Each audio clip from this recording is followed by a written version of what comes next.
Hello, I'm Dr. William Berger, founder and owner of Northeast Medical Practice. We are a concierge-style internal medicine, weight management, and aesthetics practice located in Great Neck, New York on Long Island. Good afternoon, and I'm Irina Berger. I'm Administrative Director of Northeast Medical Practice. Dr. Berger, today's session I would like to reflect a little about the concierge practice. We opened in August of 2023, and March 1st we decided to shift our model, and I just wanted to pick your brains and ask you why exactly did you do that? What inspired you to go into concierge model? Right, so the journey to our concierge style practice has been a long one, and it starts a number of years ago. So I'm going to start at the beginning. So I'm what we call a non-traditional medical student. I went to med school at the age of 42. I was an analytical chemist doing environmental and food safety work for the state of Connecticut for 20 years prior to that. And I also taught nursing and PA students one night a week or two nights a week, their biology courses. And between that, sending them off to their clinicals, the fact that the research and service work that I was doing were rewarding and good for society, but kind of indirect in their impact. And some members of my family got sick, and I helped them through that as a layperson who knew something about biology and chemistry. The proverbial light bulb went on, and I decided that I really wanted to apply my skills and knowledge in medicine. So I was fortunate enough to be admitted to the Netter School of Medicine, and the focus there is on making more primary care doctors. And from there I went on to the Mount Sinai program at Elmhurst Hospital in Queens for internal medicine. Went through that, which the cherry on top was COVID-19 hit in March of my third year of residency. So I was admitting patients out of what became pretty much the busiest ER in the city at the epicenter of the pandemic. So it was quite an experience. We all learned a lot during this period. It was totally new, and we were really learning what to do on the fly. And after that, I took a position with one of the major healthcare systems here as a primary care physician.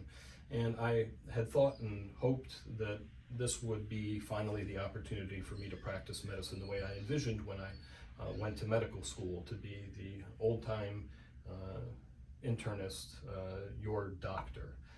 But I quickly learned, as my panel ramped up there, that it is really a high throughput, quantity, volume-driven kind of model. They wanted me to see 20 plus patients per day, build up my panel to 2,500 or 3,000 patients, and nobody can take good care of that many people. And especially when staff comes and goes, sometimes you have a medical assistant, sometimes you don't. The nurses come and go, and basically you have to try to keep up with all of the patient's lab work, their medication refills, messages, and these are all things that a doctor should do. However, when they have you taking care of that many people, it's not going to be in a timely manner, and it's not good care for the patients. You're booked out for 3 months. If the patient is sick, a same-day visit will be with somebody they don't know, maybe another doctor, maybe a physician assistant or a nurse practitioner. If they call in the middle of the night, they're not going to reach you, they're going to reach whoever's on call. Here and there would have been me, but most of the time, no. And it's a recipe for frustration for the patient, poor care. I never gave the 7-minute appointment, but if you wanted to actually stay on time and go home at a regular hour, that's what you would have to do.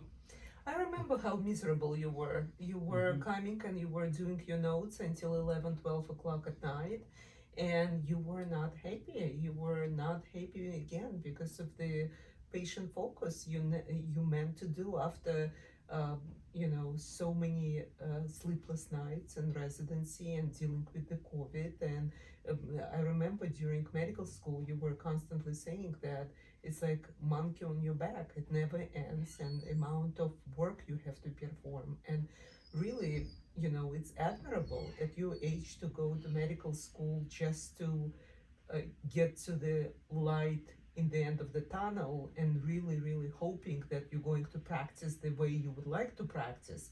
And then when you got there, you weren't satisfied and happy, right? So tell me what happened then. So at the end of my contract, I decided that we would open this practice, and that was August of 23, and we pretty quickly ramped up to 1,300 plus patients, which was wonderful, but we reached a crossroads. Door number one would be to create another high volume kind of practice, 3,000 patients in the panel, hire people to try to deal with that, and move away from what I had always wanted to do in the way that I always wanted to practice. And door number two was to go into a direct kind of relationship with the patient, and in our case, a concierge style of practice, so that I could continue to give really high level of care, and also for the patients to feel like members of the family. When they walk into our office or they call up on the phone, we know their names, we know their families, we know what's happening with them. And patients don't feel like a number here. And that's really one of the great joys of practicing this way. But it also allows us to offer even more than we already do. So the phone in the office has always rung instantly on both of our cell phones, so we're always reachable weekends, nights, and so forth. And if somebody were to call in the middle of the night and I thought that they were sick enough that they ought to go to the emergency room, I would call over to the triage nurse at the ER and tell them the story, and hopefully that was passed on to the medical team, but I really had no way of knowing. And then I would follow up with the patient after discharge from the ER, or if they were they were discharged from the hospital. But now, because I'm going to be working for the patient rather than the insurance company, the insurance company would not pay me to do what I do now, which is actually go meet the patient in the emergency department, advocate on their behalf. If they're admitted, the same thing. But it's not just the moral support of having your physician there, which I think is really helpful and welcomed by the patient who's in their most vulnerable state. But it also means that the physician there knows exactly the case, all of the medications, everything that's been happening to the patient, why they're there that day. And that is going to make the job of the ER easier and focus what they do and make it essentially probably less expensive for the patient, because there'll be less testing that's done, because they'll be starting from a much more educated place, because I'm there to help fill in all the gaps. And the same thing if a patient's admitted upstairs to the hospital floor. They're the primary team, which is usually a hospitalist and a couple of medical residents. They don't know the patient at all. The hospitalist is usually 7 days on, 7 days off, and the residents are there for whatever period of time they are, 3 years or what have you. And not only can the communication be really poor between the primary team and the patient and or their family. Patient and family don't know what's going on, what's the plan, why was I kept without food all day long and they never did my procedure, how come you never told me that and gave me something to eat during the day. These things are annoying, but the big danger is that something could be missed. Yeah, and the story with my mother comes into mind, right? I mean, my mother got into the hospital with kidney stones, and her oxygen level was very low. And you told the team in the emergency department to do D-dimer. What did they do? They released her, giving her portable oxygen, Yeah. and as a result, she got back, with the infection a couple of days later, and she was nearly dying. Yeah, the hospital missed a pulmonary embolism. Right. So if it wouldn't be you, she would not be. Yeah. Well, when I came back with her after I couldn't get her level of oxygen up with the generator the next morning, I was her doctor at that point, and even though it was 2021, and they tried to keep us out of the ER because those were the COVID policies. We got in there, and I grabbed the first attending I could find, and we got the CAT scan to confirm the diagnosis. And I also think it was July. It was new residents. Exactly, it's the worst Yeah, time to go to the they couldn't hospital. find The doctors, leader right? of the team the second year was brand new, and of course the intern was brand new. He'd been a medical student a couple of weeks beforehand.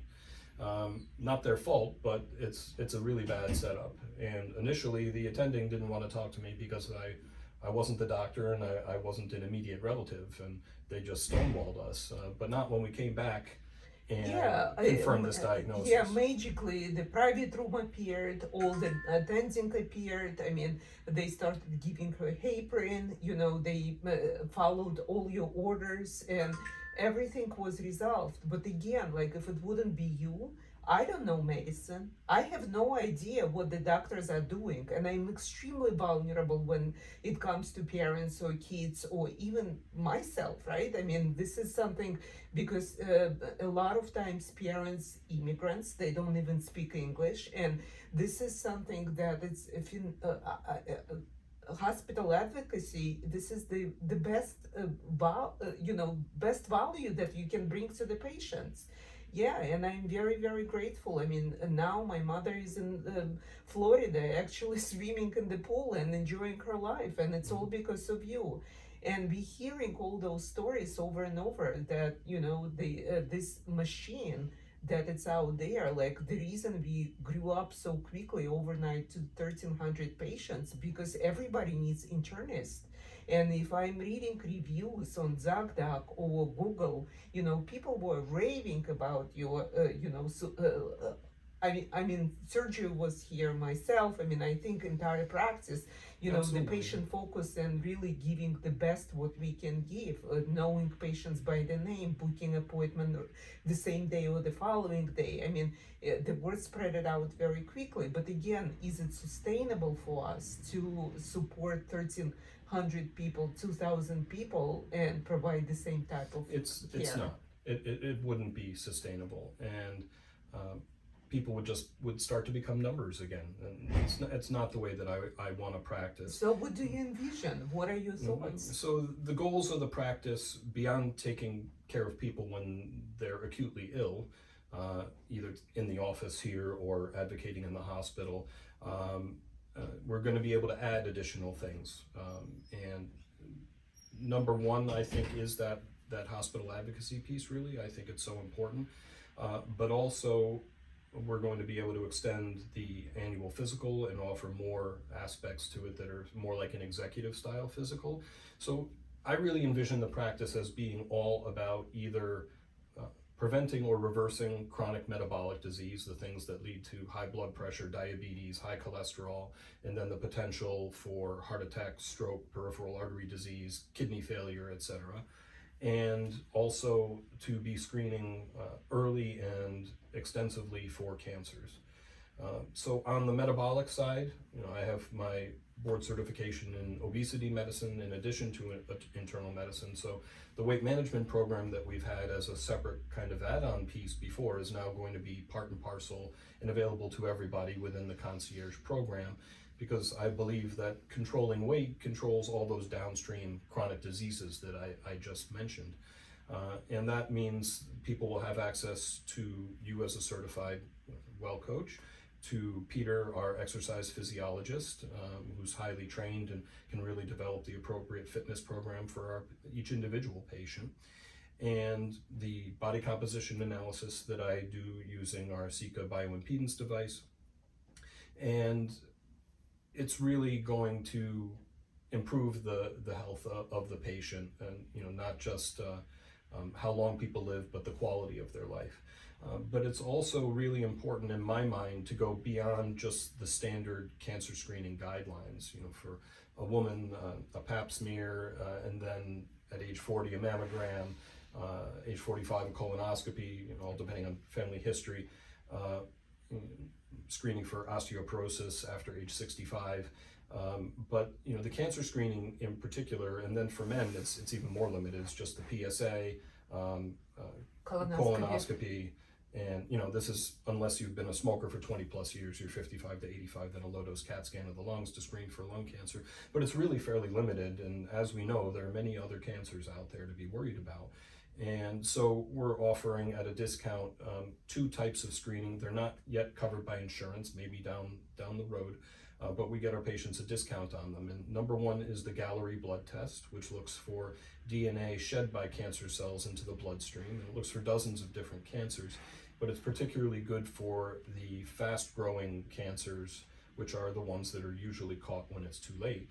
Because they divide rapidly, they're shedding a lot of DNA into the bloodstream, and so these are things like pancreatic and ovarian that they're usually caught when they've Stage metastasized, 4, yeah, stage 3, and stage then 4. it's a matter of radiation, chemo, which may or may not work, and there may be a poor outcome. And a whole body MRI we also get for a discount to our patients, and this is another screening tool, another tool in our toolbox to try to detect any cancer that God forbid appears early. And it can get down to relatively small masses, and basically screens patient from the head to the ankle, and looking not only for cancers but anything else that could be wrong, renal cysts, hemangiomas of the liver, other things that don't belong. It'll pick up disc disease in the spine and so forth. But the main reason I'm doing it is to try to catch any malignancy that's present early enough for it to be removed surgically and hopefully not need chemo and radiation and so on. Yeah, I mean, I always feel that it's a witch hunt, right? I mean, because after 50, 40, 60, like you're going to have those cysts, you're going to have fibromas, in my case, I had hemangioma, and it's really, really, by the time you're going to follow up with the MRI of abdominal with contrast or see the specialist, liver specialist, right? You're not in peace. You're really, really Yes. worrying about that. But I think it's, there is no other. No, I do not think ignorance is bliss in this regard. And, there's always that question of, if God forbid something isn't caught until it's metastasized, what would you pay to turn the clock back and have caught it early? And we have multiple examples. We have a close friend who goes through ovarian cancer, and she always had phenomenal lifestyle. Like, she was working out on daily basis, she was vegan, she was doing and unfortunately it's a family history, and her internal medicine and her OBGYN, they missed it. And now, I mean, she went through surgery, she goes through chemo, and it's very, very upsetting because, I mean, it's terminally ill. It's not reversible. Yes.